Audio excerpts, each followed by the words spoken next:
Türkiyəyə gedənlər üçün şad xəbər. Belə ki, Erdoğan qərar imzaladı. Qərar nədən ibarətdir? Gündəm xəbərin efirində 1 may tarixidir və qardaş Türkiyədən bir məlumatı diqqətinizə çatdırırıq. Belə ki, Türkiyə Prezidenti Recep Tayyip Erdoğan cari ilin 31 dekabrınadək yerləşməyə, yəni yaşayış vergisinin mövcud olan 2%-dən 1%-ə salınması haqqında sərəncam imzalayıb. Müvafiq sənəd 1 may cümə günü hökumətin rəsmi mətbuat orqanı sayılan rəsmi qəzetədə yayımlanıb və elan edildiyi andan etibarən qüvvəyə minib.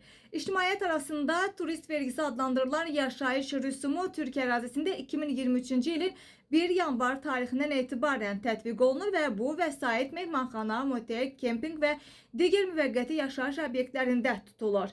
Vergi rəsmi qaydada obyekt sahibi tərəfindən ödənilsə də, reallıqda həmin məbləğ turun dəyərində və ya müştərinin yekun çekində öz əksini tapmış olur. Pansionat, yataqxana və düşərgələrdə qalan tələbələr, o cümlədən Türkiyədə diplomatik statusla fəaliyyət göstərən nümayəndəliklərin və beynəlxalq qurumların akreditasiyasından keçmiş işçiləri bu ödənişdən azad eləyiblər və Gündəm Xəbər bu məlumatı Azərbaycan mediasından oxu-aza istinadən diqqətinizə çatdırdı.